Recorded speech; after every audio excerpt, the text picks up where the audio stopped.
I am Owen McKinley. I am 70 years old, and I have learned that the cruelest betrayals always come from those you love the most. I arrived at my son's house on Thanksgiving Day without warning. I'd driven the 3 hours from my small apartment in the city, anticipating a warm meal, maybe even a genuine smile. Instead, I found my grandson Leo shivering on the frozen front lawn. He is 10 years old. He was wearing only a thin t-shirt and shorts. My car thermometer read 15 degrees Fahrenheit. I looked through the bay window. The dining room was glowing. My son Patrick and my daughter-in-law Sabrina were seated at the head of a long table surrounded by food. A massive golden brown turkey sat in the center. They were raising their glasses, laughing with friends. They hadn't seen me, and they clearly weren't missing Leo. I didn't knock. I kicked the front door open.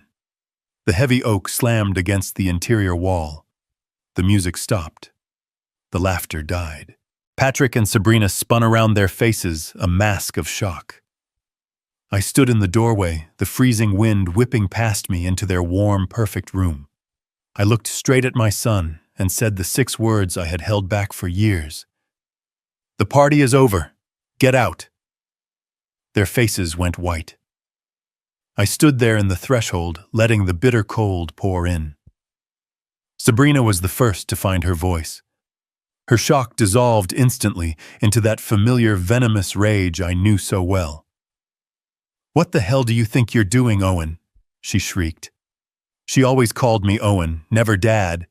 It was a calculated little barb of disrespect she'd used since they met, a way to remind me I was an outsider. "Are you senile? You're ruining Thanksgiving. Get out of my house." I ignored her.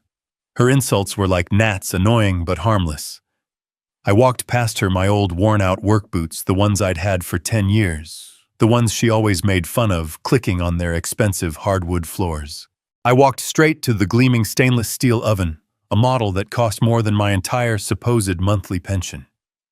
The aroma of roasting turkey and sage filled the air. I reached out and twisted the knob. Click. The gas flame died. Patrick scrambled to his feet, knocking his chair over with a loud scrape. "Dad! Dad, what? Why did you turn that off?" he stammered. I turned slowly, but my eyes didn't meet his. I looked past him, through him, toward the dark window. "Where is Leo?" I interrupted. My voice was as cold as the air outside. Patrick flinched. He shot a quick, desperate glance at Sabrina, the look of a trained dog seeking permission from its master. It was a look I had seen 1,000 times, and it made my stomach turn. He's in his room, Dad," Patrick lied, his eyes fixed on the tablecloth. "He's grounded. He was disrespectful." "Grounded," I said, my voice dangerously low. "You lie." I pointed a steady finger toward the front door I had left open. "It's 15 degrees out there. He is on the lawn freezing to death, in shorts." The silence was thick. Sabrina scoffed a short, ugly sound as she took a defiant sip of her $90 wine. "He'll live," she said, dabbing her painted lips with a cloth napkin. "He needs a lesson." He deliberately spilled cranberry sauce on my new dress. She looked down at the silk fabric, as if it were a wounded child. "He has to learn his place in this house." His place. Those words hung in the air, heavy with meaning. This wasn't the first time. I knew Sabrina hated Leo. I'd known it from the day Patrick introduced her, just 6 short months after his first wife, Emily, had passed. Leo was the living, breathing legacy of Emily, a wonderful, kind woman who had fought breast cancer for 3 long years. Sabrina saw Leo as a burden, a ghost at the feast, a constant reminder of the woman she could never be. And me, in their eyes, I was just the poor relation. The retired old man living on a meager pension, tucked away in a tiny rent-controlled apartment 3 hours away. A harmless fool they could pity at holidays to make themselves feel generous. At least that's what they thought. I didn't waste another word on them. Logic is wasted on the cruel. I walked back to the open front door. Leo wasn't on the lawn anymore. He had dragged himself behind an azalea bush near the porch, trying to find shelter from the wind. He was curled into a tight ball, his arms wrapped around his knees, his entire body shaking in violent, uncontrollable spasms. His lips were a terrifying shade of blue. "Grandpa," he whispered, his teeth chattering too hard to form the word properly. "It's okay, Leo." My voice broke. "It's all right. Grandpa's here." I stripped off my heavy wool coat, the 40-year-old coat Sabrina always said smelled like old man and mothballs, and wrapped it tightly around his small, trembling frame. I lifted him. He weighed almost nothing. A 10-year-old boy who felt like he was made of paper and ice. I carried him back inside past the stunned faces at the dining table. "What do you think you're doing with him?" Patrick yelled. It wasn't the voice of a concerned father. It was the voice of a man whose authority was being challenged in front of his wife, a man terrified of the consequences. I ignored him. I carried Leo straight to the fireplace and sat him down on the expensive leather armchair, Emily's favorite chair, the one her mother had given them, the one Sabrina always refused to sit in. I grabbed a cashmere throw blanket from the sofa, a gift I had given them last Christmas, which Sabrina had probably hated, and wrapped it around him over my coat. "I'm doing what a father should be doing," I said, rubbing his arms and legs, trying to force life back into them. Patrick knew nothing about me. Not really. My wife Clara passed away 15 years ago. She was my anchor. She was the one who managed Patrick, who saw his weaknesses but loved him anyway. She always wanted him to be self-sufficient. But Patrick was a profound disappointment. He couldn't hold a job. He was lazy, weak-willed, and full of big ideas that amounted to nothing but debt I had secretly paid off for a decade. Then he married Sabrina. I saw her for exactly what she was in the first 5 minutes, a calculating, ruthless gold digger. The irony was she thought I was the poor one. She had no idea that my tiny apartment was a conscious choice to escape the shallow world she worshipped. She had no idea that my meager pension was actually the monthly interest payment from a diversified portfolio managed by McKinley Holdings, the real estate and construction empire I built from nothing and sold for a 9-figure sum 5 years ago. I was retired, yes, but I was retired as one of the wealthiest men in the state. I just didn't see the point in advertising it. I turned to go to the kitchen to get Leo some warm water. Sabrina stepped in front of me, blocking my path. Her face was red with fury. "You have no right," she hissed. "This is our house. You are a guest. An uninvited, senile old guest. Now you take that brat and you get out." I stopped. I looked at her standing there in her $1,000 dress, a dress I had indirectly paid for. "Are you sure this is your house, Sabrina?" I pulled out my phone. It was an old-school flip phone. They laughed at this too, but it only had one number on speed dial. "Ben." "Ben," I said into the phone as it connected. "Ben Carter. My lawyer for 30 years and the only man alive who knew the full truth." "It's Owen. Activate the Thanksgiving package." "Yes, immediately." I snapped the phone shut. "Activate what?" Sabrina sneered. "The emergency medical services, you finally calling the nursing home to book your own room." Patrick, seeing my old phone, regained a sliver of confidence. He stepped forward, trying to play the reasonable son. "Dad, look, you're overreacting. It's just a small punishment. It got out of hand. Now why don't you put Leo in his room and we can all sit down and talk about this over dinner? Sabrina made your favorite pumpkin pie." Pumpkin pie. As if a dessert could erase the image of my grandson turning blue in the snow. As if it could undo years of parasitic living and calculated cruelty. I looked straight at my son, the man-child I had enabled for far too long. "Patrick," I said, my voice cutting through the room. "You have 10 minutes. Get your wife. Get your personal toiletries. Get any clothes you bought with your own money if you can find any. And get out of my house, now." Patrick stared at me, his mouth opening and closing, but no sound coming out. But, Dad, what are you talking about? The party is over. Get out! Sabrina exploded. A high-pitched, hysterical laugh filled the room. You're insane! She shrieked. You're completely senile. You think you can just, kick us out of our own house? She turned to Patrick, grabbing his arm. Patrick, do something. Call the police, tell them your crazy old father is having an episode. I can, I said. The calm in my own voice surprised me. I can kick you out, because my name and only my name is on the deed to this house. You, I pointed at Patrick, and you, I pointed at Sabrina, have been living here rent-free for 5 years. You are tenants, and your lease just expired. The room fell dead silent. The only sound was the tick-tock of the grandfather clock in the hall. Sabrina's laughter died in her throat. Her face, which had been flushed with anger, turned a pale, sickly white. What did you say? She whipped around to face Patrick, tumming his expensive suit jacket.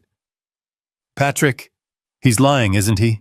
Tell me he's lying. You told me you bought this house. You told me it was yours. Patrick couldn't speak. He just stared at the floor, his entire body trembling. He backed away from her step by step until his back hit the wall. He knew it was the truth. I bought this house 12 years ago, cash for Patrick and Emily when Leo was born. I wanted them to have a solid foundation, a place to build a life. But I was never a fool. I kept the deed in my name held in a trust managed by McKinley Holdings. I told Patrick it was a complex rent-to-own agreement, a legal fiction to protect the asset while giving him a sense of ownership he clearly never deserved. When Emily passed and Sabrina slithered in 6 months later, I froze the trust indefinitely. I've been paying the property taxes. I've been paying the homeowner's insurance. I paid for the new roof last spring and the new boiler last winter. They haven't paid a single dime for this roof over their heads. They just lived in it complaining that the decor was dated. Sabrina stared at Patrick, the full realization hitting her like a physical blow. You lied to me, she whispered, her voice shaking with a new kind of fury. You've been lying to me this whole time. Patrick's panic was a fragile thing lasting maybe 30 seconds. He looked at me, at the floor, at his wife, his mind visibly failing to compute the new reality. But Sabrina was different. She was a survivor. I watched her realize she had lost this round, and instead of collapsing, she immediately instinctively changed tactics. I saw her take a single deep breath. Her spine, which had been curved in shock, straightened. The mask of hysteria vanished, replaced by a chilling reptilian calm. She even smoothed the front of her designer dress, the one stained with cranberry sauce. Okay, she said. Her voice was no longer a shriek. It was low, sweet as honey, and cold as the grave. You win this round, Owen. And she walked over to Patrick, who was still slumped against the wall like a marionette with its strings cut. She didn't offer a hand. She yanked his arm. Get it together, Patrick. We're leaving. He stumbled forward, looking at her confused. Sabrina turned back to me, and she actually smiled. It was a thin, tight smile that didn't touch her eyes. You want this rundown house? She said, gesturing around the room I had paid to renovate last year. This museum, keep it. Frankly, you're doing us a favor. We were getting tired of it anyway. The plumbing is ancient and the decor is just sad. This was her new angle. Devalue what she had just lost. Pretend it was never wanted. Patrick and I don't need it, she continued, her voice rising just enough so the neighbors who were now shamelessly gathered on the sidewalk could hear her through the open door. We were only staying here to keep you company, Owen. Out of pity. Pity. That word again. The lie they had wrapped themselves in for years. Patrick, seeing his wife's new defiant confidence, began to straighten up. He latched onto her arrogance like a drowning man grabbing a piece of driftwood. She's right, Dad, he said, his voice still shaky but attempting to find a note of firmness. We don't need this. We have our own life. A much better life. Sabrina smirked at me, believing she had regained control. We're going to a better place, she announced. We don't need your charity. We never did. This was the new conflict. They were doubling down on their fantasy of independent wealth. This was the lie they had told everyone, the lie they had perhaps even told themselves. They were setting the stage for their next performance. And I, being the only one in the audience who knew the truth, decided to let them build that stage a little higher before I pulled the lever to the trapdoor. She looped her arm through Patrick's, pulling him upright like a puppet whose strings had just been reattached. Let's go, darling, she cooed, her voice loud enough for the neighbors to hear clearly. We're going to a better place. We don't need this charity from this sad old man. Patrick, like a plant, turning toward its only source of light, absorbed her performance and tried to make it his own. He puffed out his chest, or at least he tried to. He looked at me, his eyes still holding a flicker of fear, but his words were pure Sabrina. She's right, Dad, he announced, his voice cracking only slightly. You think we needed this house, you think we're dependent on you. He let out a short, forced laugh. You're naive. You're so naive. He gestured around the room, not with the panic of a man who had just lost his home, but with the false bravado of a man pretending to discard something worthless. This was just temporary.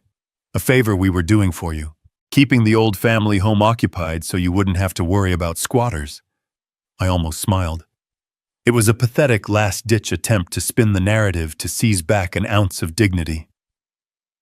You know nothing about our lives, Dad.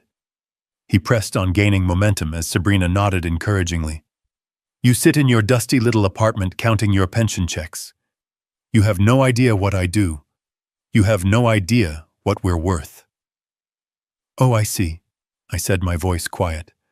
I let them build their stage. I let them climb right up onto the gallows they were building for themselves. That's right, Sabrina chimed in, stepping forward again. You know nothing. You have no idea who my family is. You have no idea what my husband has built. This little house, she scoffed, this is nothing. This is pocket change for us. She was so confident in her lie, so utterly convinced that I was the poor, ignorant fool she had always believed me to be. She had no idea that I wasn't just the owner of this house. I was the silent, invisible architect of their entire fraudulent lifestyle. I watched them. Patrick standing there trying to look imposing. Sabrina with her chin up, defiant and arrogant. This was their performance. Their well-rehearsed united front. Patrick had always boasted about his work. He was a freelance investment consultant. He'd tell me a title so vague it meant absolutely nothing. He spoke of clients and portfolios and market volatility using jargon he'd clearly picked up from movies. I, who had built a 9-figure empire from concrete and steel, would just nod, feigning ignorance while he explained the complexities of his imaginary job. And then there was Sabrina. She was the real masterpiece of fiction.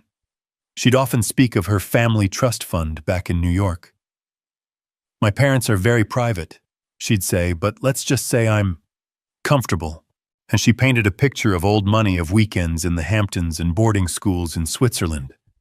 Together they built a fortress of lies. They drove a brand new, top-of-the-line BMW 7 Series, a car that cost more than my entire apartment building. They took extravagant summer vacations to Europe, Paris, Rome, the Swiss Alps, posting hundreds of photos online, always with champagne in hand. They wore clothes that dripped with designer labels, and all the while they would look at me, Owen, the man in the old coat, the man who lived in a simple 2-bedroom apartment in the city, with such profound, undisguised pity. Dad, you should really let us help you, Patrick would say, his voice full of false concern. You shouldn't be living in that place. Owen, it's just so sad, Sabrina would add. A man your age deserves some dignity. They saw my simplicity as failure, my frugality as poverty, my silence as weakness. They had no idea that their entire glittering lifestyle, the BMW, the trips to Europe, the designer clothes, even the food they were about to eat, was funded by the very man they pitied. They thought they were the powerful ones. They were about to learn what real power was. Sabrina, fueled by her own manufactured arrogance, took a step toward the fireplace. Her eyes weren't on me anymore, they were on Leo, who was finally starting to regain some color in his cheeks. "And we are taking the boy with us," she announced, as if declaring she was taking a piece of furniture. She lunged forward, her manicured fingers reaching for Leo's arm. "Get up! We're leaving!" Leo screamed. It wasn't a child's tantrum, it was a cry of pure terror. He scrambled off the chair and hid behind my legs, clinging to my trousers with all his might. I didn't move. I simply planted my feet and became a wall. I stood directly between my grandson and this woman. "No," I said. My voice was quiet, but it cut through her hysteria. "He stays with me." Sabrina stopped. She looked at my hand, which was now resting protectively on Leo's head. Then she looked at my face, and she laughed. "No," she mocked, her voice dripping with contempt. "No. What are you going to do about it, old man? Call your phantom lawyer again?" She jabbed a finger at Patrick, who was standing uselessly by the door. "Patrick is his father. He has custody. We are his family. You are nothing." She took another step, trying to circle around me to get to Leo. "You have no rights here. You're a penniless old fool who just got lucky pulling one last power trip with a house deed. But that's over now." I didn't flinch. I just moved slightly, blocking her again. "Patrick is his father," she repeated, her voice getting louder, shriller. "And we have money, real money. Do you understand what that means? It means we can and we will fight you. You can't win against us. You have nothing. You are nothing. We will drag you through court until you don't have a penny left for your pathetic little apartment. We will prove you're senile, unfit. And we will take that boy. You'll never see him again." The threat hung in the air, raw and brutal. She wasn't just trying to leave. She was trying to destroy me. She was threatening to take the only person left in my life that mattered. She was using the very weapon, money, that she believed I didn't have. It was the final fatal mistake. Patrick, seeing my momentary silence as weakness, seeing his wife's attack, finally found his footing. He stepped forward, placing himself between me and Sabrina, attempting to look protective. "Dad, you just don't get it, do you?" he said. His voice dripping with a condescending pity that was far more insulting than Sabrina's rage. "I didn't want to say this. I really didn't. But you've forced my hand. You've forced us to be honest about who we are." I just waited. The hook was set. Now it was time to let them run with the line. Sabrina seized the cue, her eyes glittering with malicious triumph. "He's right, Owen. You have no idea who you're talking to." She laughed, that same grating superior laugh from the dinner table. "You know what my husband does all day while you're, I don't know, collecting stamps in your sad little apartment?" She paused for dramatic effect, glancing at the watching neighbors, ensuring her audience was captivated. "He manages an investment fund," she announced, her voice booming with pride. "A $5 million fund. That's $5 million, Owen. 5. With 6 zeros. She practically spat the number at me as if the sound of it alone should make me wither. "This house," she scoffed. "You think we care about this house? We could buy 10 houses just like this, in cash. We could buy this whole mediocre street and turn it into a parking lot if we felt like it. We were staying here as a favor." She was on a roll now, the lies flowing effortlessly. "You kicking us out isn't a punishment," she sneered. "It's a liberation. You've just freed us, you old fool. Freed us from having to pretend we care about your dusty furniture and your outdated opinions. Freed us from having to phase you out of obligation. We can finally go and live our real lives." Patrick nodded beside her, his chest puffed out, fully inhabiting the role of the secret millionaire his wife had written for him. We were trying to be humble for you, Dad. We were trying not to make you feel bad about your situation, but you just couldn't accept our kindness." I looked at them. The desperate failed son and the venomous lying wife standing on my porch in front of my house threatening me with my own money. It was the most pathetic, tragic performance I had ever witnessed, and I was the only one who knew the truth. I let the number hang in the air for a moment. $5 million. It was an impressive figure, designed to crush me, to end the argument, to establish their unquestionable superiority. I looked at Patrick. I even allowed a small, impressed whistle to escape my lips. $5 million. I repeated slowly, as if the concept was too large for my simple mind to grasp. That's incredible, son. Truly, I had no idea. Patrick swelled with pride. He glanced at Sabrina, who was smiling triumphant. They thought they had won. They thought they had put the old man in his place. "It is," Patrick said, trying to sound modest but failing miserably. "It's a lot of responsibility, of course. The markets, they're complex." "I'm sure they are," I said, nodding. I turned my gaze to him, my expression one of pure, naive curiosity. "A $5 million fund. That's just astonishing. It must have a very impressive name. What do you call it, Patrick?" "This fund of yours." The question was simple, direct, and it was a landmine. Patrick froze. The confident facade wavered.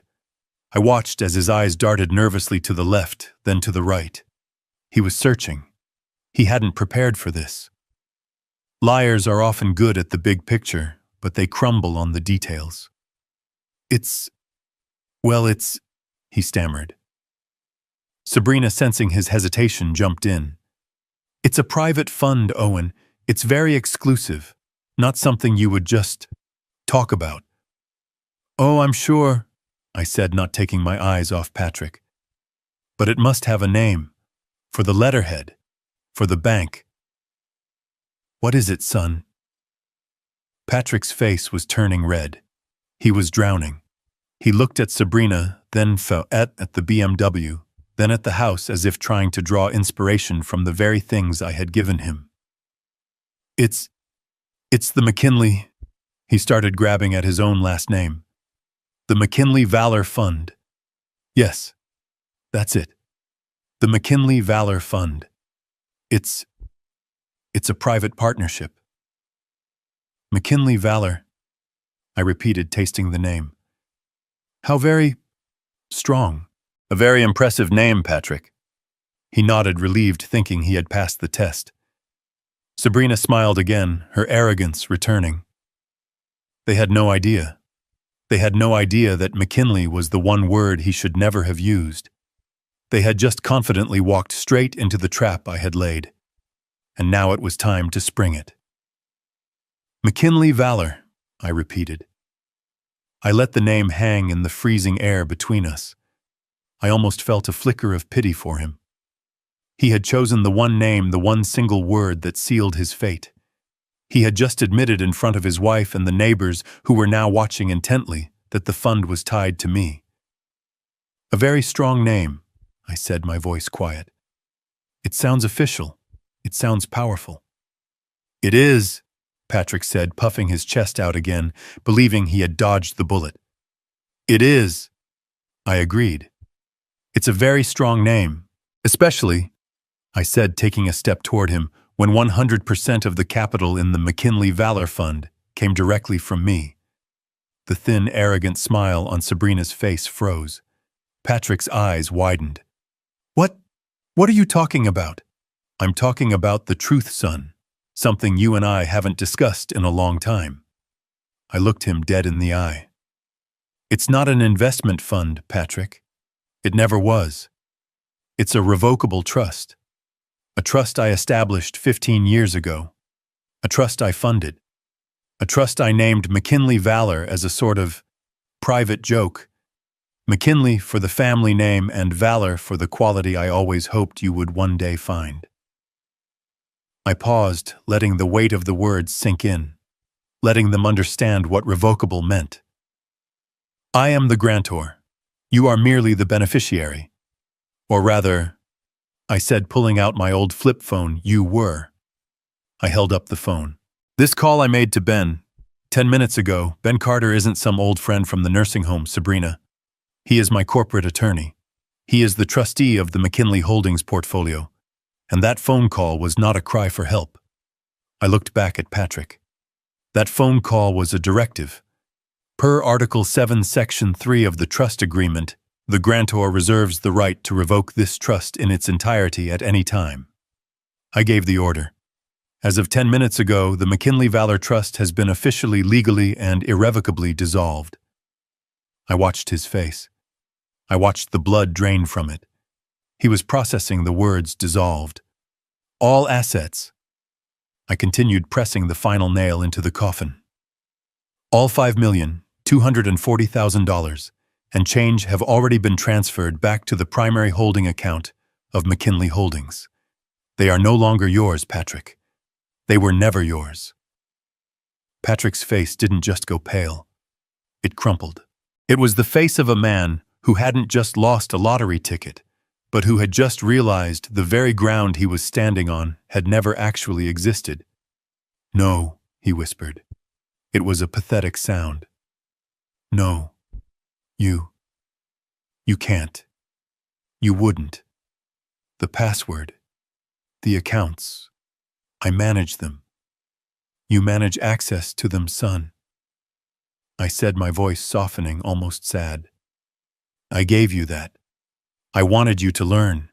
I wanted you to feel the responsibility of it. I kept waiting for you to do something with it. To build something.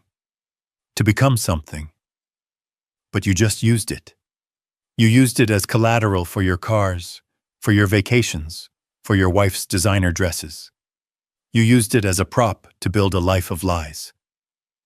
I turned to Sabrina. She was staring at Patrick, her face a mask of absolute pure hatred. The realization had hit her too. The man she married wasn't a secret millionaire. He was a dependent, a fraud. But, Patrick stammered, his mind racing, trying to find a loophole. The bank.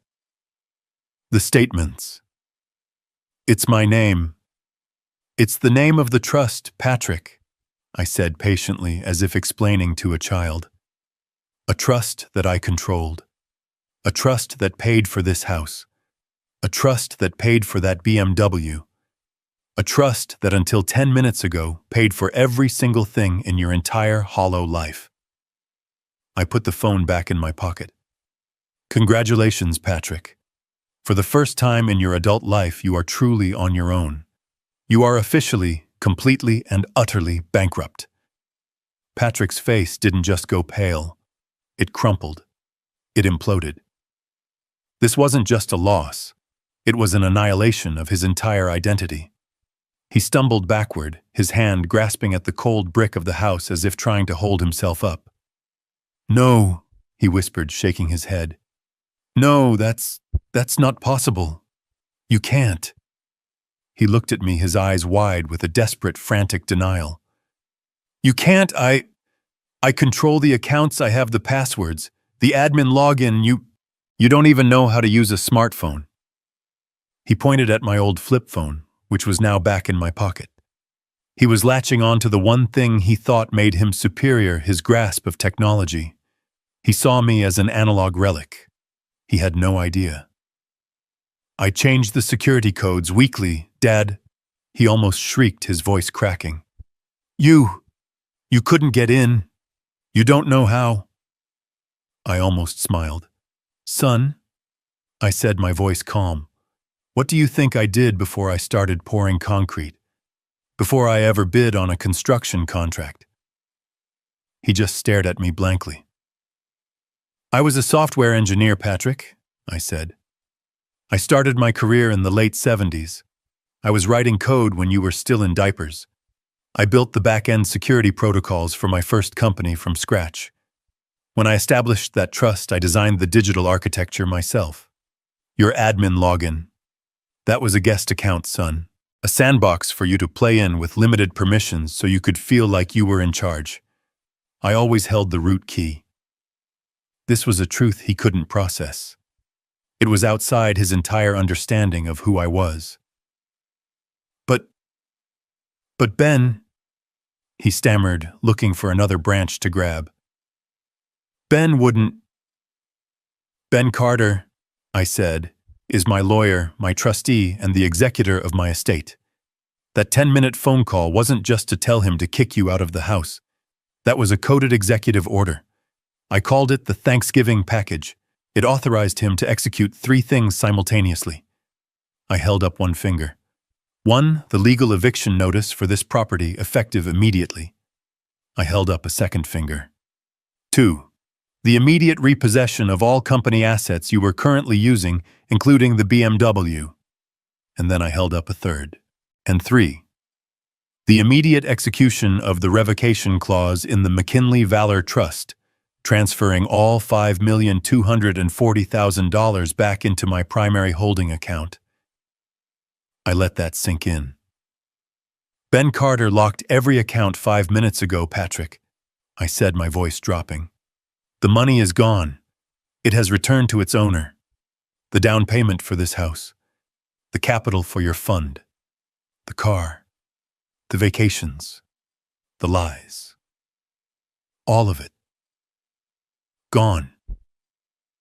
I looked at him, a man of 42, now reduced to the terrified child he had always been.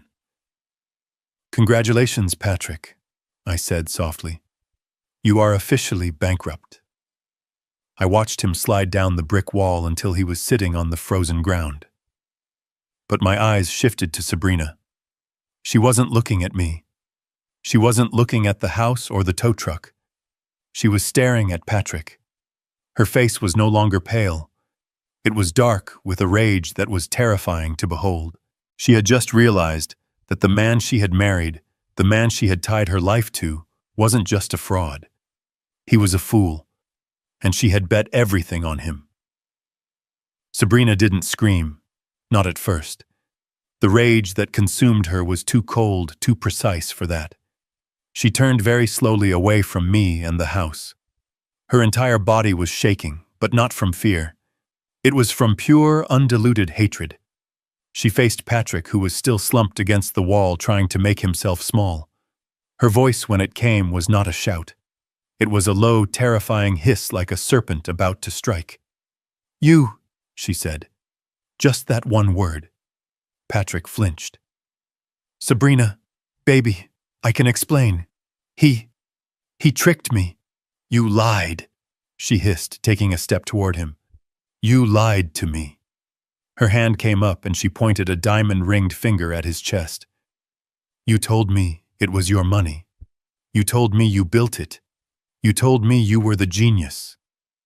I am, he stammered. You are nothing, and she shrieked, and that's when she finally broke. The cold calm shattered, and a wild, cornered animal emerged. She launched herself at him. You're a liar, she screamed, slapping him hard across the face. The sound was sharp like a firecracker echoing in the cold air. Patrick yelped and raised his arms to cover his head. Sabrina, stop the neighbors. I don't care about the neighbors, she screamed, clawing at his face, his expensive suit. You're a fraud, a useless, pathetic fraud. You ruined my life. You dragged me into this lie. She was hitting him with her fists, scratching with her nails. This wasn't a lover's spat. This was a predator tearing its failed mate apart.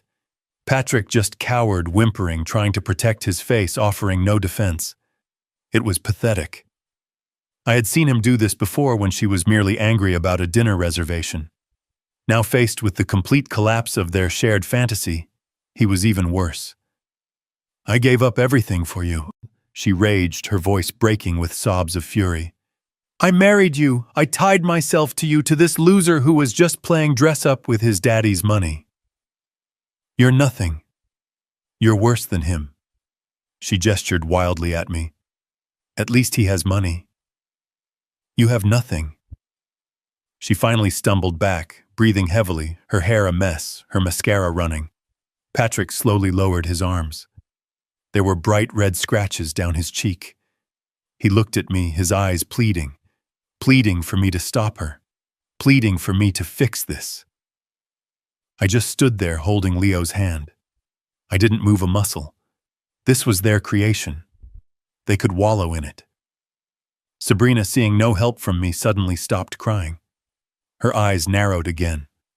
She had just had another realization. She looked at her diamond ring, then at her designer purse on the ground, then at the driveway. Sabrina suddenly stopped hitting him. Her breath was ragged, but her mind was clearly working, processing, calculating. She had realized the fight with Patrick was pointless. He was a sinking ship. She needed a lifeboat. Her eyes scanned the room, desperate, and landed on the hall table by the door. The keys to the BMW. A new, different kind of smile flickered across her face. A feral, desperate smile. "I don't care," she said, her voice low and shaky but filled with new resolve. "He can have his house, I'm taking the car." She looked at me, her eyes narrowing. "The BMW. It's in my name, old man. Patrick put it in my name as a gift. It's mine. You can't touch it." She was so sure, so convinced of this one small victory. "I'm taking it," she spat, "and I'm taking everything I can fit in it. You can't stop me." Before Patrick could even react, she lunged for the table, snatching the heavy silver-crested keys. She didn't bother with a coat. She didn't bother with her purse. She just sprinted for the front door, yanking it open and running out into the freezing cold. She was making a break for it, a desperate dash for her last remaining status symbol. Patrick, ever the fool, yelled, "Sabrina, wait! Baby, wait for me!"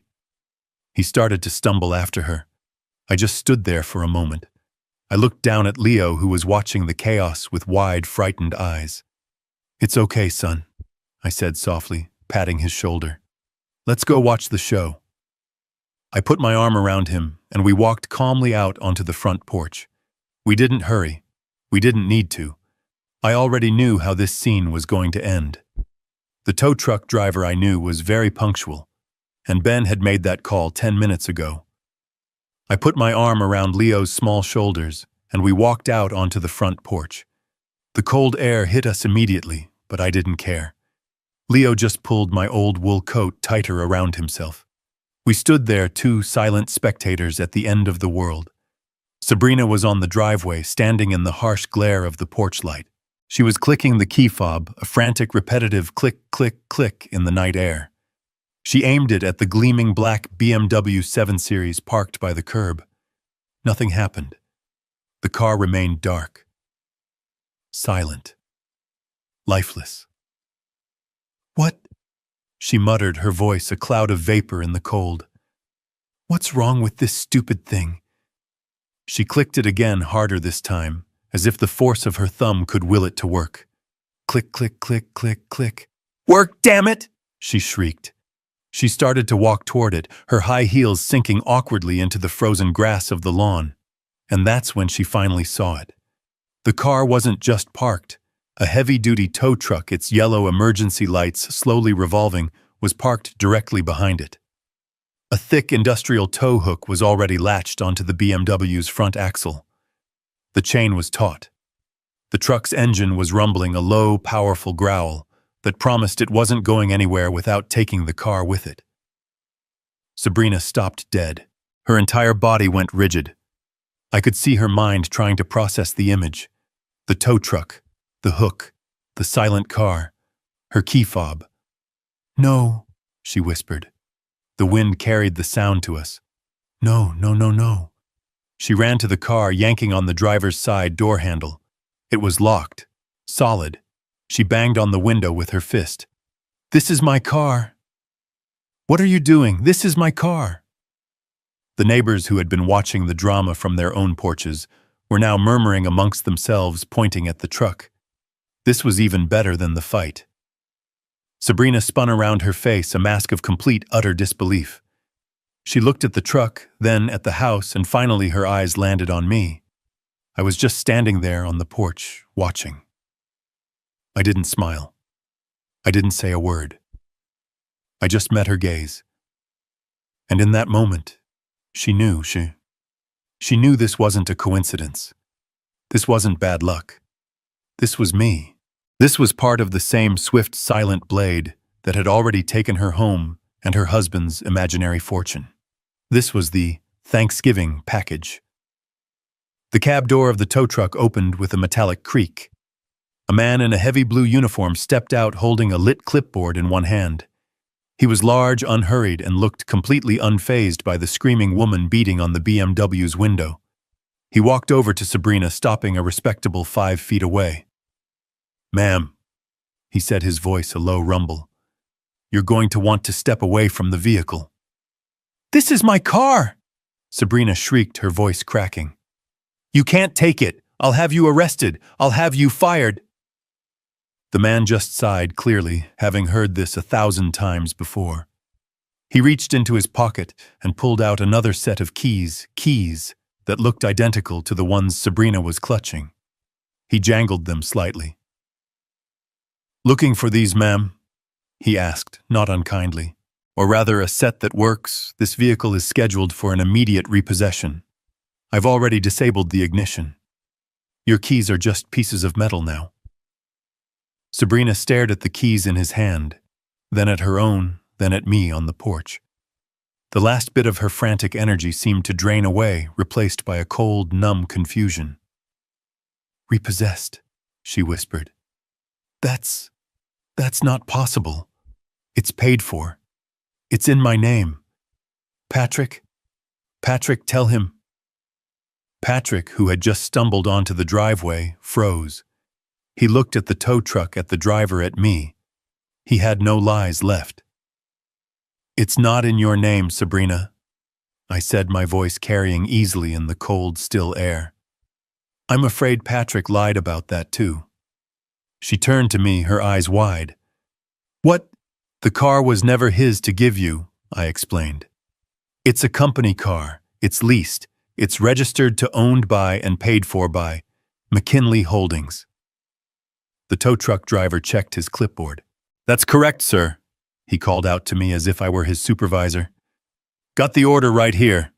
Immediate retrieval of asset. Order from McKinley Holdings." Sabrina looked back at me, the dots finally connecting in her mind, forming a constellation of her complete and total ruin. The house, the $5 million fund, and now the car. All of it had been me. You bastard," she whispered, her voice choking on the word. You let me believe. You believed what you wanted to believe," I said.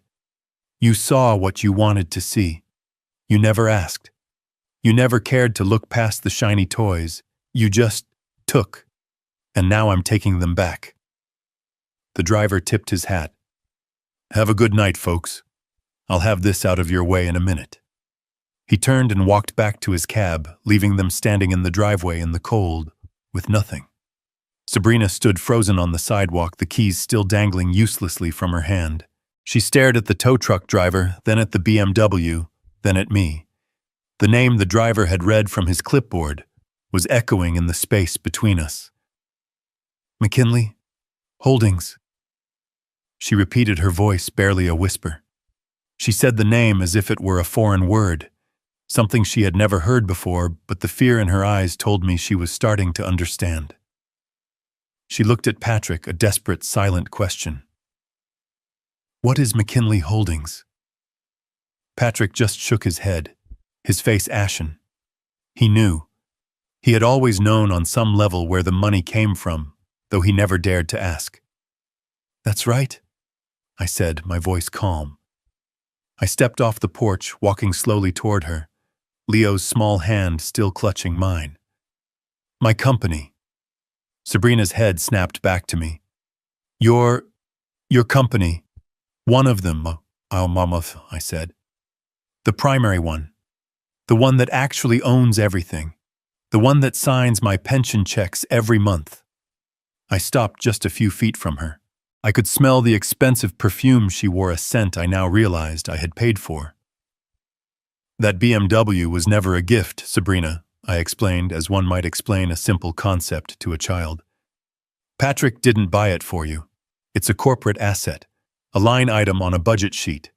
It belongs to McKinley Holdings and it's leased in the company's name. You weren't the owner. You were just borrowing it.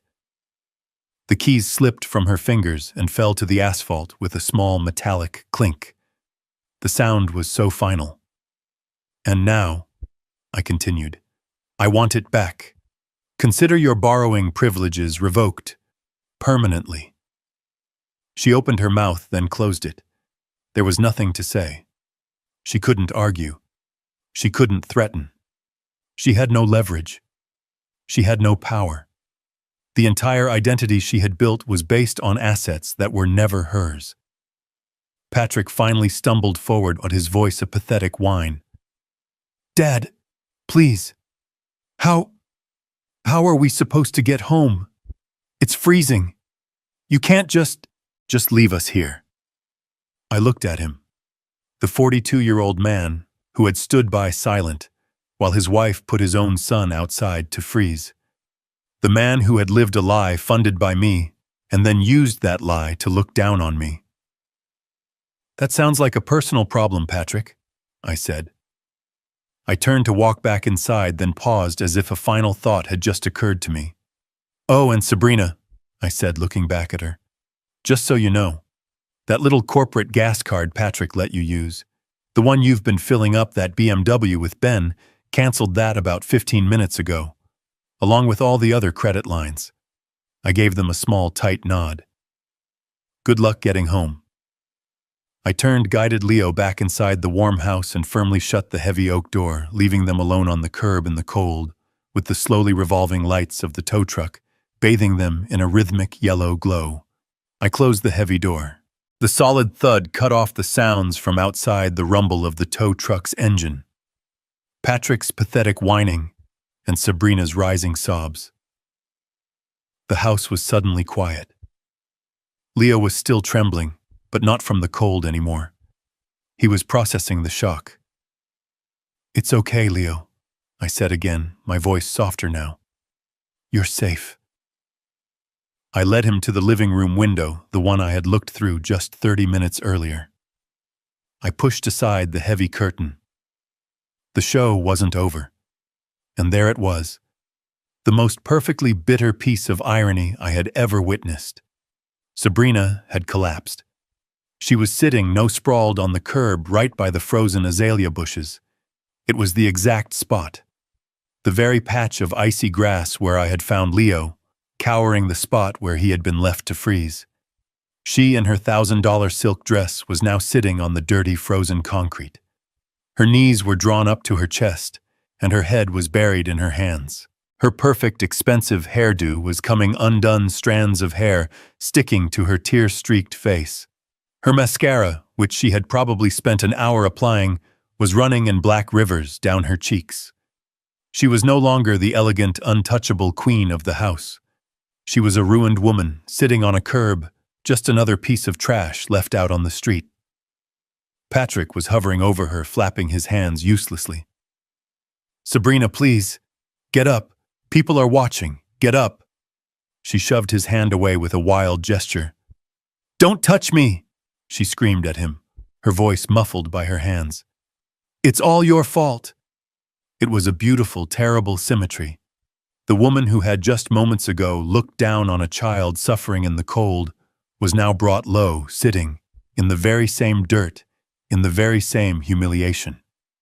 She had wanted Leo to know his place. It seemed the universe, with a little help from me, had decided to show Sabrina hers. I stood there watching with Leo quiet beside me. I felt nothing, no pity, no triumph. Just a cold, clean sense of order being restored. The scales which had been tipped by cruelty and arrogance were finally balancing out. Patrick stumbled out onto the porch, drawn by his wife's screams. He was no longer the defiant, puffed-up millionaire. He was just a 42-year-old man in an expensive suit, watching his entire life get towed away. He saw Sabrina huddled on the curb, sobbing. He saw the tow truck hooking up his beloved BMW. He saw the neighbors watching, their faces a mixture of pity and morbid curiosity. He turned to me. His face, which had been red with false bravado moments before, was now a sickly pale white. His hands were shaking. "Dad," he whispered. The word was a plea. "Dad, please." He walked toward me, his steps unsteady, his arms half raised as if begging for an embrace or perhaps begging me to stop the world from spinning. "Please," he said again, his voice cracking. Don't do this. Okay, you win. The house. You can have the house. Just stop this. Please, the car. The money." I just looked at him. I said nothing. I let him unravel. What are we supposed to do?" he cried, tears now streaming freely down his face, mixing with the scratches Sabrina had left. "Where are we supposed to go? We have nothing. You can't just throw us out on the street. It's Thanksgiving. It's freezing." The irony was lost on him. He was worried about the cold, but only for himself. He had forgotten again about the small boy standing next to me, wrapped in my coat, watching his father fall apart. I finally spoke. My voice wasn't angry. It was just tired.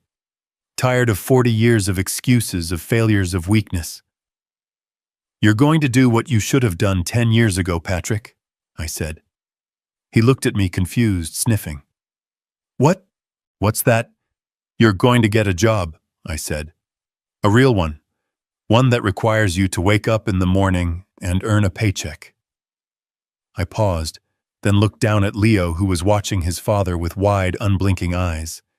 "And," I added, my voice hardening, "you're going to start learning how to be a father. Though frankly, it might already be too late for that." Patrick was still on the ground, a whimpering mess by the brick wall. Sabrina, however, was a different animal. She was breathing heavily, her eyes darting between me, the tow truck, and her useless husband. She was a rat in a trap, and she was looking for a new way out. And then, as if on cue, a new sound sliced through the cold night air. A sharp digital ringtone. Her phone.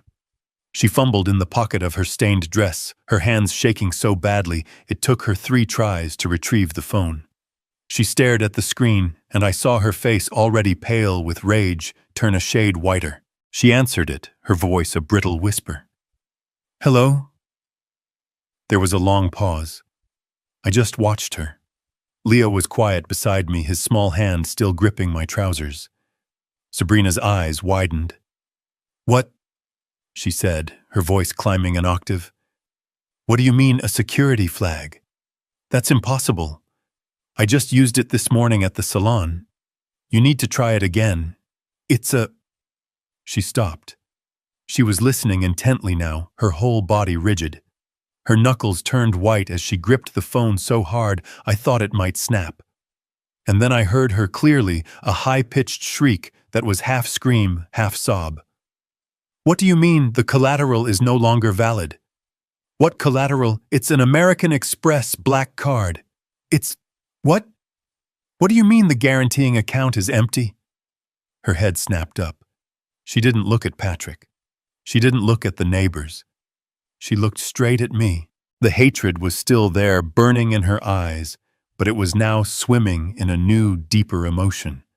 It was pure, unadulterated terror. She had finally realized that this wasn't an isolated incident. This wasn't me winning one round. This was a systematic demolition. This was me pulling the pins from every grenade she was holding. She staggered to her feet, the phone still pressed to her ear, the voice on the other end still talking, but she wasn't listening anymore. "You," she whispered, the sound barely audible. "You did this. How could you do this? That's my account. My credit." I took a step closer to the porch rail just so my voice would carry clearly. "No, Sabrina," I said, my voice calm, almost gentle. "It was never your account. It was his." I nodded at Patrick, who looked up confused. "That black card you've been waving around for 2 years," I continued. "It's not a primary account. It's a supplementary card. It's linked to a primary account holder. You were just a guest on someone else's line of credit. Patrick scrambled to his feet. But, but it's not linked to the fund. No, son. It's not, I said. It's linked to mine. The real one. The McKinley Holdings corporate account. This was the final piece of the puzzle. The one lie I had allowed to continue just a little bit longer just for this moment. You see, Sabrina, I explained as if to a child. When Patrick and Emily first got married, I gave him a supplementary card to my corporate account. For emergencies, groceries, things for Leo. Simple things. I looked at Patrick. When you came along, son, you told me Sabrina needed one too, for business expenses for her imaginary family trust in New York. I knew you were lying, both of you, but I said yes. Sabrina was shaking her head as if she could deny the truth I was speaking. I said yes, I repeated, because I wanted to see exactly what you would do with it. I wanted a record, and you didn't disappoint. $3,000 for a handbag at Gucci, $5,000 for a weekend in Miami without my son, $10,000 for that awful painting in the living room. I have all the statements, Sabrina. They're very, very detailed. The bank didn't freeze your account because of a security flag, I said. The bank froze your account because 30 minutes ago, Ben Carter, my lawyer, informed them that the supplementary card issued to Sabrina Valor, your fake family name, I always found that amusing, was reported stolen. Stolen? She whispered, the blood draining from her face. Yes, by you. The bank is currently reversing every charge you've made in the last 90 days, and as the guaranteeing account you used for collateral on all your other credit lines, that card was the one pin holding up your entire financial house of cards. When I reported it stolen, the bank automatically flagged all of your associated accounts. They're not just frozen, Sabrina. They're being seized. I looked at this woman who had just threatened to destroy me in court with her endless imaginary money. She was holding a useless piece of plastic. She had nothing. No, that wasn't right. She had less than nothing. She was buried in debt that she now had no conceivable way to pay. You, she finally said, her voice choking on her rage. You, monster, what did you do? I just looked at her. I did nothing, I said. I just stopped paying for your lies. The rest is just gravity. I didn't do anything, I said. My voice was calm, almost conversational, which seemed to enrage her even more. That wasn't me, Sabrina. That was the bank. She stared at me, uncomprehending. The bank? What are you talking about? It's just computers, really, I said. Automated systems. The bank's risk assessment software just detected that the primary guaranteeing account for your unlimited American Express card, an account which you believed held $5 million, suddenly has a balance of 0. Patrick, who was still on the ground, looked up, his face a mask of confusion. But that's not... The Amex wasn't tied to that account. Oh, but it was, son, I said. Not directly. You see, when you have a $5 million trust, even one you can't really touch, banks are very happy to give you other toys. They gave you that shiny black card. They gave you lines of credit. They gave you car loans, all of it secured by guarantees by the collateral of that $5 million fund. I let the lesson sink in. When I made that phone call to Ben, I didn't just take back the house and the car. I evaporated your collateral. I pulled the plug. The bank's computer doing its job saw that the $5 million guaranteeing all your debts had vanished. So it did what banks do. It froze everything. I gestured to her phone, which she was still clutching. That call you just got, that was the first domino. That was the bank informing you that your unlimited card is now just a piece of plastic, and in a few minutes your Visa will be declined, then your MasterCard. Then the loan you took out for that ridiculous watch on your wrist will be called in. I looked at them both, this pathetic, bankrupt couple standing on my driveway in their ruined Thanksgiving finery. "Your entire paper empire," I said softly, "the one you built to look down on me, just collapsed. It's all gone." The sound of Sabrina's breathing was harsh in the cold. It was a ragged gasp. This was a truth she couldn't fight. She couldn't scream at a bank's computer system. She couldn't intimidate a risk assessment algorithm. It was at that moment in the terrible frozen silence that we all heard it. A new sound. The sound of other front doors opening. Mrs. Gable from across the street in her bathrobe. The Miller family next door. They weren't just peeking through their blinds anymore. The screaming, the tow truck, and now this. This utter silent despair. It was too much to resist. They were stepping out onto their porches watching us. The humiliation was no longer private. It was now a neighborhood spectacle. Sabrina was now well and truly cornered. The last domino, her credit, her status, her entire constructed identity had fallen. She looked at the tow truck now hoisting the front wheels of the BMW off the ground. She looked at Patrick, who was sobbing like a child huddled by the wall. And then she looked out at the street. The neighbors were no longer just watching from their porches. They were on their lawns. Mrs. Gable was in her bathrobe, her arms crossed. The Miller family was standing near their mailbox, whispering. They were all staring at her. This was the final humiliation. It wasn't just the loss of the money. It was the loss of the image, the public undeniable stripping of her superiority. And that's when she lost all control. "You!" she shrieked, and this time the sound was not one of rage but of a cornered animal. She pointed a shaking finger at me, standing calmly on the porch with Leo. "You did this, you monster!" She stumbled forward onto the lawn, her high heels sinking into the soft, cold turf, making her lurch awkwardly. "You planned this, all of it, this entire day." Her voice was raw, tearing through the quiet neighborhood. You let us believe you were nothing. A pathetic old man, you watched us, you've been playing a game." Patrick looked up, his face streaked with tears and snot. "Sabrina, stop. I don't care about people," she screamed, gesturing wildly at the watching neighbors. "He wants a show. Let's give them a show. He's a liar, a manipulator. He lied to all of us. He lied to his own son." She spun back to face me, her eyes wild. "You're a sick, cruel old man. You sat there in our house eating our food, letting us pity you all while you were planning to destroy us. You're a monster. You're the monster."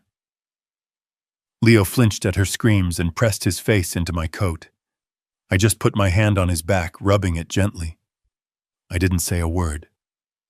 My silence, my calmness only seemed to break her further. It was the one thing she couldn't fight.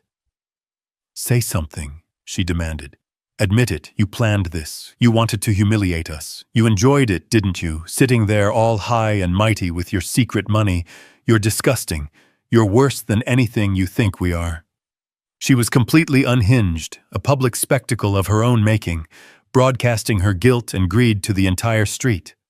She thought she was accusing me, but all she was doing was confirming exactly who she was. And I just stood there, letting her dig her own grave, one unhinged scream at a time. I let her scream. I let her unravel. I let the entire neighborhood see the venom she had hidden so well for so long. Leo was still pressed against my leg, his face hidden in my coat. I just kept my hand on his back, a silent, steady presence.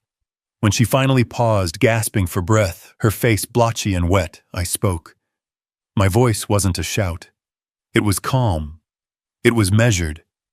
But it was loud enough to carry across the lawn, loud enough for every watching neighbor to hear every single word. "I didn't plan anything, Sabrina," I said. She stared at me, her chest heaving, momentarily silenced by my quiet tone. "I didn't plan this," I repeated. "I'm just reacting. I am reacting to you." I took a step forward, moving Leo gently behind me. I was no longer on the porch. I was on the top step, looking down at her. I drove 3 hours to have Thanksgiving dinner with my son. I arrived to find my grandson. My grandson, freezing to death on your lawn. I pointed to the exact spot on the curb where she was now standing, her designer dress ruined. You, I said, my voice like ice, put a 10-year-old child outside, in 15-degree weather, in a t-shirt and shorts, and you left him there while you sat inside a warm house preparing to eat a feast. She flinched as if my words were physical blows. The neighbors were silent, hanging on every word. I heard your justification, I continued. I heard you tell me he needed a lesson, that he needed to learn his place. You called it discipline. I let the word hang in the cold air, letting the neighbors, letting Patrick, letting her truly hear it. Then I delivered the final verdict. I don't call it a lesson, Sabrina, I said, my voice clear and cutting. I call it what it is. I call it abuse. You weren't teaching him. You were torturing him. And I reacted. Sabrina didn't have a response. She couldn't. How could she defend that she had just been publicly, calmly, and accurately labeled an abuser in front of her entire neighborhood? The narrative she had tried to spin of the crazy old man had just been shattered. She was the monster, not me. Patrick, who had been watching this exchange with growing horror, finally seemed to understand what I had just done. I hadn't just taken his money. I had taken his wife's reputation. And in this neighborhood, that was worth even more. My calm public accusation of abuse was the one thing she could not fight. She couldn't deny it. She couldn't spin it. The neighbors had seen her. I had seen her. And Leo, now pressed silently against my leg, was the living proof. Backed into a corner, she did what all cornered animals do. She didn't defend the action. She attacked the reason. He deserved it! She shrieked, her voice tearing in the freezing air, all pretense of class and sophistication gone.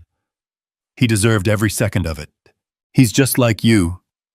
She pointed a trembling, manicured finger at me. A leech, both of you. Just leeches, that's all you are. Patrick, hearing his wife finally cross the line, actually took a step toward her. Sabrina, stop it. That's enough. Don't what, Patrick? She wheeled on him, her eyes wild. Don't tell the truth. This boy, she spat the word, gesturing at Leo, is a constant walking reminder of her, of your pathetic, boring first life. And she pointed back at me. He is a reminder of everything I fought my entire life to escape. What are you talking about, Sabrina? I asked, my voice deliberately low. Failure. She screamed, the word echoing across the lawns. Poverty.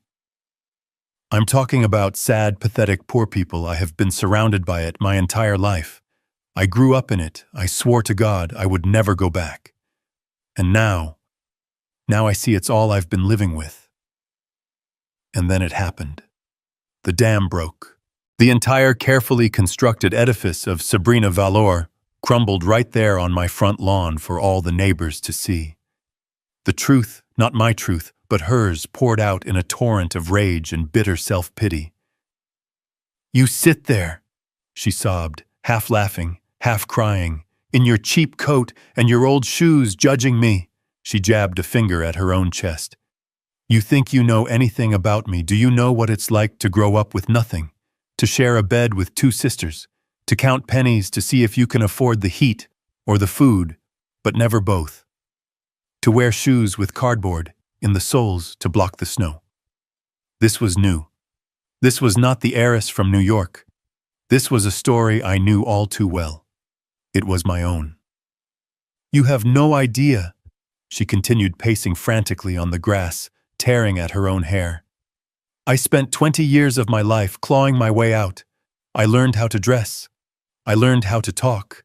I learned which fork to use. I learned how to be someone else, someone better, someone who belonged in the rooms you've never even seen. She stopped breathing heavily and turned her venomous gaze back to Patrick, who looked utterly bewildered. And I thought I'd finally made it. She whispered, her voice thick with hatred. I thought I had found him. I thought I had won. Patrick just looked at her confused. Sabrina, what? My family trust fund. She laughed, a bitter, ugly, broken sound. My parents in New York, my weekends in the Hamptons. It was all a lie, you idiot. Patrick's face went blank. What? What do you mean? I mean my parents live in a rusted-out, double-wide trailer in Dayton, Ohio. She screamed at the top of her lungs. I mean my trust fund was the minimum wage I earned waitressing at a country club, listening to women like me talk about their real money. I invented her. I invented Sabrina Valor so I could finally escape the filth, so I could meet someone real, someone successful, someone rich. She turned her gaze back to me, the poor old man. And then I met him. And he was perfect. He had the house, he had the car, he had the fund, $5 million. She said the number like a prayer. He was my ticket. He was my way out. He was real. She paused, her breathing ragged. The entire street was dead silent. Even the tow truck driver had stopped working, just watching, mesmerized. She looked from me, the penniless father who had just revoked everything, to Patrick, the rich son who had just been exposed as a hollow fraud. The final devastating realization washed over her face, and it was a terrible thing to see. I didn't marry a successful man, she whispered, the horror dawning. I married you. She was looking at Patrick, but she was describing the very poverty she had just railed against. I married a fraud, a poor person pretending to be rich, a leech, living off him. She stared at Patrick, the man she had worshipped for my money. You're not a self-made man, she said, her voice suddenly terrifyingly dead. You're not an investment genius. You're just his son. You're just another lie. Patrick stammered. Sabrina, I am successful. You're nothing, she shrieked, the last of her composure shattering into a million pieces. I hitched my wagon to a lie. I married a loser. I did all of that. I put up with him. She gestured at Leo. I put up with you. She gestured at me. For nothing. She finally collapsed onto the curb, the exact spot where Leo had been, and put her face in her hands. But she wasn't crying for the child. She wasn't crying for her husband. She was crying for herself. Crying for the failed heist that had been her entire marriage.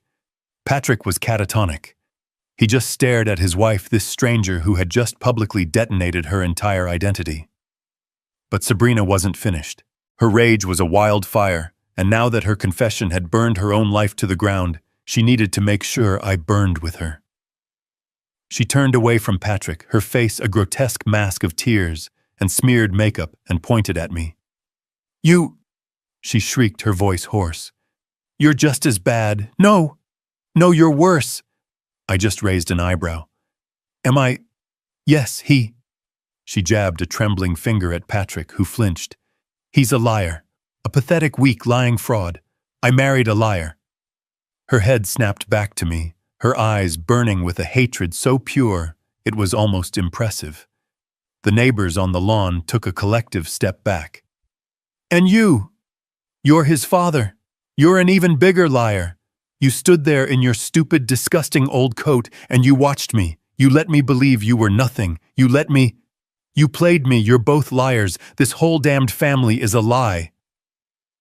I let the accusation hang in the freezing air. Liar is a heavy word. She was using it to make us equals, to drag me down into the mud with her, to justify her own deception. I was not going to let that happen.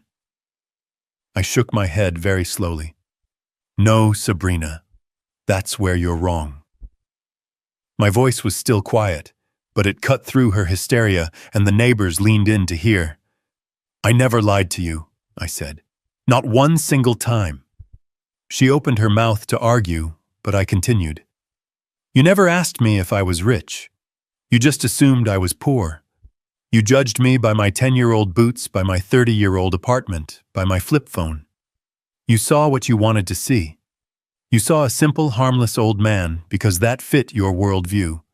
You never looked deeper because, frankly, you didn't care enough to look deeper. I took a step off the porch onto the top step. Leo was still pressed against my leg, quiet as a stone. I never told you about my bank accounts, I continued. I never told you about my business or my assets. That isn't a lie, Sabrina. That's called privacy. I kept my life private because I learned a long time ago that money makes people ugly. It makes them greedy. It makes them cruel. It makes them, well, it makes them just like you. The barb hit its mark. She flinched. There is a very big difference between us, I said. I didn't tell you the truth about my finances, but you invented a life that wasn't real. I started to list her lies, my voice gaining strength. You didn't just omit things. You fabricated them. You invented a wealthy family in New York. You invented a trust fund. You invented an education. You put on a costume every single day, the clothes, the arrogance, the fake accent you use when you're ordering wine, all to trap a man you thought was rich. I kept my secret as a shield, I said, my voice dropping to a cold, hard whisper. A shield to protect my family from the very greed that you represent. I pointed at her. Your lie, I said, was a weapon. You used it to manipulate my son. You used it to justify your cruelty to my grandson. You used it to look down on me. I looked at Patrick, then back at her. You screamed that you married a liar. You're right. You did. But the biggest liar on this lawn, the only real fraud, is you. Patrick was catatonic. He just stared at his wife, this stranger who had just publicly detonated her entire identity. He wasn't angry anymore. He wasn't defiant. He looked hollow. The adrenaline was gone and the cold, hard truth was flooding in. I watched him process everything. He had lost the $5 million fund. He had lost the house. He had lost the BMW. And now he had just learned that the woman he had worshipped, the sophisticated, wealthy heiress he had married, was a complete fabrication. She was a lie from start to finish. He understood in that terrible moment that Sabrina had never loved him. She had loved the McKinley Valor Fund. She had loved the status, the car, the house. She had loved the money that he himself didn't even really have. And then I saw his eyes shift. They moved from Sabrina still weeping on the curb to me standing on the porch, and a new, deeper, more devastating understanding washed over his face.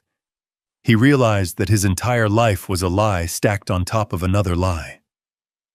Sabrina had been using him for the money she thought he had, and he had been using me for the money he knew I had, all while pretending to be an independent, successful man. He was a fraud married to a fraud. He was a parasite who had been tricked by another parasite. He saw it all. He saw that he had no wife. He had no father. He had no home. He had no car. He had no money. He had no identity. He was a 42-year-old man standing on a driveway in a ruined suit with scratches on his face, and he owned nothing, not even his own dignity. The fight just left him. His shoulders slumped. His head bowed. He didn't make a sound. He just walked like a zombie to the base of the porch steps, far from Sabrina, and sat down hard on the cold stone. He put his head in his hands, and his body began to shake with deep, silent, agonizing sobs. He had finally, truly hit rock bottom. The distant wail of sirens, which had been a faint underscore to Sabrina's unhinged confession, grew suddenly louder. Within a minute, 2 police cruisers turned onto our quiet street, their red and blue lights flashing, cutting hypnotic, silent circles across the houses and the shocked faces of my neighbors. They parked one behind the tow truck, one in front of my driveway, effectively blocking the entire scene. The neighbors fell silent. Even Sabrina stopped her hysterical sobbing, her breath catching in her throat. The only sound was Patrick's quiet, broken whimpering from the steps. 2 officers got out. They were professional, cautious, their hands resting near their belts. They surveyed the bizarre Thanksgiving tableau. The tow truck with the BMW hitched the crowd of neighbors in bathrobes. Sabrina, a ruined mess on the curb, Patrick, a collapsed figure on the steps, and me, an old man in a wool coat, holding a small boy's hand on the porch. One of the officers, the older one, addressed the group. "All right, folks, what's going on here? We got a call about a public disturbance." Before Sabrina could launch into her own fabricated story, before Patrick could even lift his head, I walked calmly down the porch steps, leading Leo by the hand. I made sure to keep the small boy slightly behind me in a protective stance. I stopped a few feet from the officer. "Good evening, officers," I said, my voice perfectly level. "I apologize for the noise. My name is Owen McKinley." The officer looked at me, then at the chaotic scene. "And what's your part in this, sir?" "This is my house," I said, simply gesturing to the building behind me. "This is my grandson, Leo." I put my hand on Leo's shoulder. "I am asking these 2 individuals," I pointed clearly to Patrick and Sabrina, "to leave my property. They are refusing, and as you can see, they are causing a significant disturbance." My statement was factual, calm, devoid of the emotion and hysteria that defined them. I was the reasonable property owner. They were the trespassers. The officer looked from me, the picture of elderly stability, to Sabrina, who was now glaring at me with pure venom, and to Patrick, who just sat there broken. The lines were drawn clearly in the sand. The officer, a man named Peterson, according to his name tag, looked at me, an old man in a worn wool coat. Then he looked at Patrick in his ruined but clearly expensive suit, and Sabrina in her designer dress. He was weighing the visual evidence, the wealthy-looking couple versus the disheveled old man. I could see the skepticism in his eyes. "Sir," he said, addressing me with a neutral, professional tone, "you're claiming this is your property and you want them removed." "That is correct, officer," I replied. "Do you have any proof of ownership, sir? A driver's license with this address? A utility bill?" Patrick, hearing this, lifted his head slightly. A tiny spark of hope flickered in his eyes. He thought I was just an old man. He thought I lived in a different city. He thought I couldn't possibly have proof. Sabrina, too, stopped her sobbing and watched, sensing a potential lifeline. "I do," I said. I reached into my coat pocket and pulled out my old flip phone, the one they always mocked. Patrick almost smiled. What was I going to do? Show him a blurry photo? I flipped it open. I didn't make a call. I just pressed a few buttons. The screen glowed. "Officer," I said, holding it out, "I don't have a utility bill as this isn't my primary residence. However, my lawyer, Mr. Carter, prepared for this eventuality. What you're looking at is a secure link to the county registrar's office." The officer took the phone, confused. "Tap the link," I instructed. He did. "The password is McKinley70. He typed it in. His eyes widened slightly as a PDF document loaded on the small screen. It was the official digitally certified deed for 124 Willow Creek Drive, clear as day. Owner McKinley Holdings, LLC. Sole proprietor Owen McKinley. "And if you'll check my wallet," I said, pulling out my old leather wallet, "you'll see my driver's license. Owen McKinley. The photo matches. The name matches the deed." The officer looked at the deed on the phone, then at my license. He looked at Patrick and Sabrina, whose faces had collapsed in final absolute defeat. They had watched me use my stupid old phone to digitally prove my ownership. They had underestimated me on every single front. The officer handed me back my phone and license. His entire demeanor had changed. The skepticism was gone, replaced by a cold, professional understanding. He now knew exactly who he was dealing with. He was no longer mediating a family squabble. He was enforcing the law. The officer nodded, a short, sharp gesture. The last piece of the puzzle had clicked into place for him. He handed me back my phone and my license, his expression now firm, professional. He understood. He turned to face Patrick and Sabrina. He was no longer a mediator. He was an enforcer. "Sir, ma'am," he said, his voice now carrying the unmistakable ring of authority. "I have verified that this gentleman, Mr. Owen McKinley, is the legal owner of this property. You are here without his permission. You are by legal definition trespassing." Sabrina looked up, her face a mess of tear tracks and dirt. But we live here. You can't just—" "Ma'am, I don't care about your living arrangements." The officer cut her off, his patience clearly gone. "I care about the law, and the law says the owner wants you gone. You have two options." He put his hand on his belt. "One, you gather your personal belongings and you leave this property peacefully right now. 2, you refuse and I place you both under arrest for criminal trespassing. What's it going to be?" There was no third option, no negotiation, no more lies. Patrick just stared at the officer, his mouth opening and closing.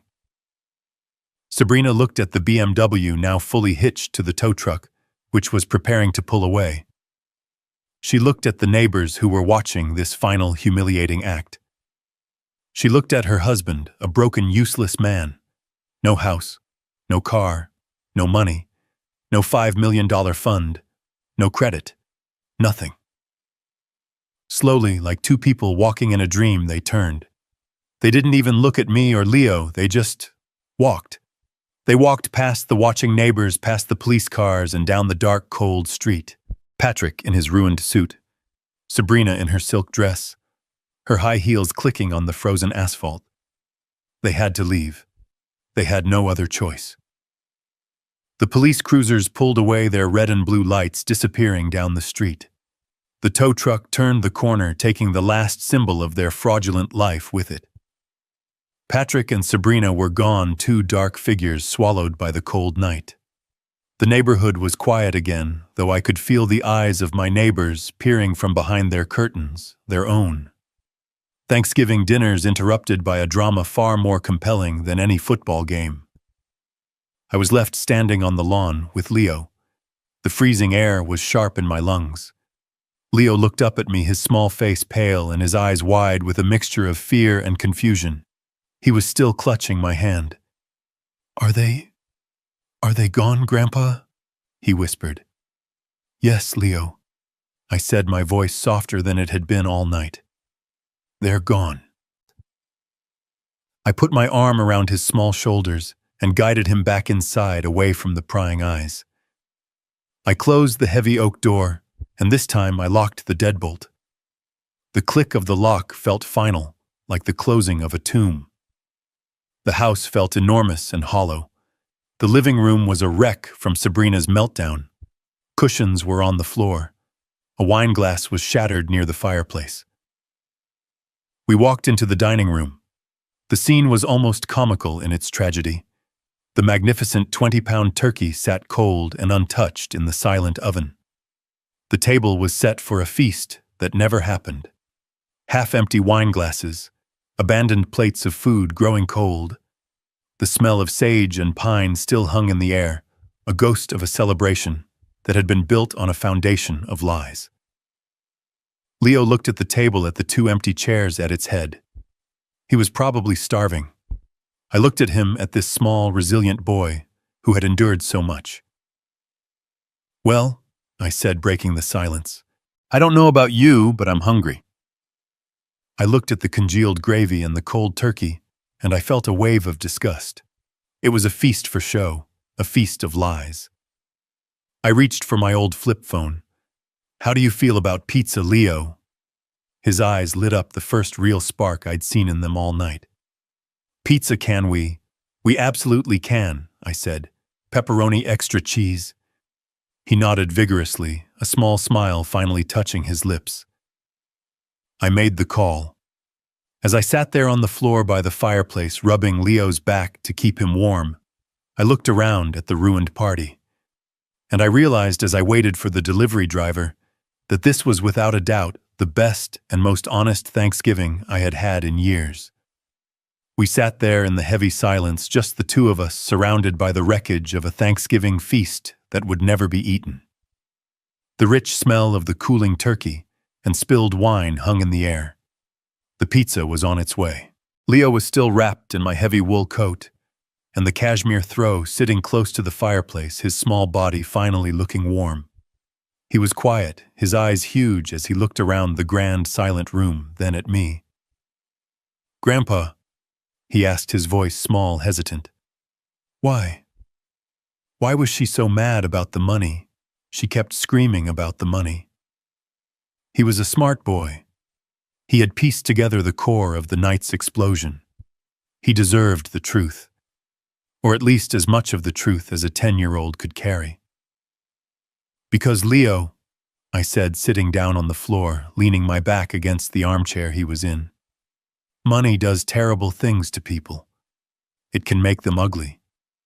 It can make them empty." He looked confused. "But you have money, right? You took the car. You own this house. You have the holdings company." He said the name McKinley Holdings like it was a magic word he had just learned, a word of immense power. "I do," I said. "I have a lot of money, more than they ever knew, more than anyone knew."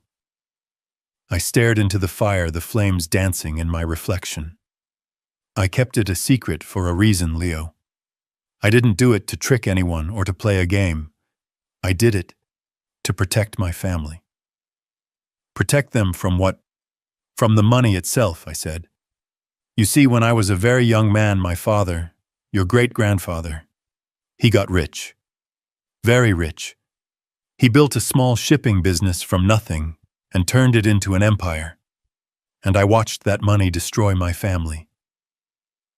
Leo listened, his eyes never leaving my face. "I had 2 brothers and a sister." I continued, the memories feeling dusty, ancient. "Before the money, we were a real family. We worked on the docks together. We ate dinner at a small, cramped table. We fought, but we loved each other. After the money, it all changed. My father's money became a poison. My brothers stopped working. They just waited for their inheritance. They became lazy, demanding, entitled men. They fought over who would get the bigger house, the faster car. My sister, she married a man just like Sabrina. Someone who only wanted her for her family trust. It ruined her. It ruined all of them. When my father died, they tore his estate apart like vultures. I took my small share, the smallest one, and I walked away. I vowed right then, Leo, that I would never ever let that happen to my family. I swore I would never let money poison my son." I sighed, the weight of that old promise feeling heavy. "So I raised your dad, Patrick, without it. I lived simply. I let him think we were just normal. I thought if he grew up without the expectation of wealth, he would learn the value of work. He would learn to be independent. He would learn to be a good man." I looked down at the floor. But I made a different kind of mistake. In my effort to protect him from greed, I protected him from everything. I protected him from failure. When he was young and couldn't pay his rent, I'd secretly cover it. When he got into debt with one of his big ideas, I'd have Ben pay it off anonymously. I protected him so much. He never learned how to stand on his own. He never learned how to be strong. He just became weak. "That $5 million fund," I said, my voice hardening, "that wasn't a gift. It was a test. I set it up when you were born, Leo. I told Patrick I was managing it for him. The plan was simple. I would let him see the money, let him manage it, or think he was managing it, but he couldn't touch the capital. The real test was to see what he would do with that knowledge." I looked at Leo, his eyes full of a new sad understanding. Would he use it as security to build his own life? Would he get a real job, work hard, and treat that fund as a safety net for his family? For you? I shook my head. Or would he just use it as collateral? Use it to borrow money to buy BMWs, to fund a lifestyle of lies, to impress a greedy, hollow woman like Sabrina? I paused, the final painful truth settling between us. I needed to see two things, Leo. I needed to see if he could ever become an independent man, and I needed to see if he could be a good father to you. I gestured around the cold, silent, ruined dining room. Tonight, I said, my voice heavy with the weight of my failure. He failed both tests. He proved he was still the weak boy I'd accidentally raised, and he proved he was a terrible father. That's why I did what I did. The pizza arrived 20 minutes later, delivered by a young man who looked confused to see such a grand dark house ordering a simple pepperoni pizza. I paid him in cash, gave him a $50 tip, and told him to have a good Thanksgiving. He left bewildered. I spread the feast out on the expensive coffee table in front of the fireplace. We sat on the floor, Leo and I, eating slices of hot, greasy pizza directly from the cardboard box. We didn't talk. We just ate. The warmth of the fire and the simple, honest food was more comforting than any 20-pound turkey could ever be. Leo, exhausted from the cold and the emotional trauma, finished 2 slices and then curled up on the armchair, pulling my coat and the cashmere blanket tight around him. Within minutes, he was fast asleep, his breathing deep and even for the first time all night. He was finally truly safe. My old flip phone buzzed on the table. I picked it up. The screen read, Ben Carter. I stepped away from the sleeping boy, walking into the cold, silent dining room, the ghost of the feast surrounding me. I flipped the phone open. Ben, I said, my voice low. Owen. His voice came through crisp, professional, and blessedly calm. It's done. All of it, I asked. All of it, he confirmed. The Thanksgiving package is fully executed. The revocation of the McKinley Valor Trust was filed electronically with the bank's legal department at 7:03 p.m. All capital has been reverted to the primary holding account. Their access is gone. Good, I said. The lease on the BMW 7 Series, which was held by McKinley Holdings, has been terminated for breach of use. The repossession team I had on standby confirmed they secured the vehicle at 7:20 p.m. It's already on its way to our corporate impound lot. And the house? I've already faxed the preliminary eviction notice to the local sheriff's department, citing the emergency clause, the presence of an unapproved non-familial tenant, Sabrina, and the clear and present danger to a minor Leo. But that's just a formality at this point, since they've already vacated. The property is yours, free and clear. He paused. I could hear him shuffling papers on his end. So, he said, his voice shifting from executor to friend. The board is clear. You did it, Owen. What's the next move? I looked through the archway into the living room. I saw Leo asleep in the chair, his face finally relaxed, no longer pinched with fear or cold. I saw the small healing scratch on his cheek where Sabrina had grabbed him. I thought about the years of silent fear he must have lived through. I thought about the casual cruelty of leaving him to freeze. This was never just about the money. The money was just the tool. The money was the leverage to fix the real problem. The next move, Ben, I said, my voice hardening, is permanent. Define permanent, he said. I want you to prepare the paperwork. First thing Monday morning, we are filing for full, sole, and permanent legal custody of my grandson, Leo McKinley. There was a brief silence on Ben's end. That will be a fight, Owen. Patrick is still his father. I know, I said. Which brings me to the second item. I want you to start an investigation, a real one. I want you to hire the best private investigators you can find. I want you to find out everything Patrick and Sabrina have done to this boy since they got married. What happened tonight? Leaving him outside in 15-degree weather? That wasn't just a punishment, Ben. That was child abuse. That was criminal negligence. I stared at the cold, half-eaten turkey on the table.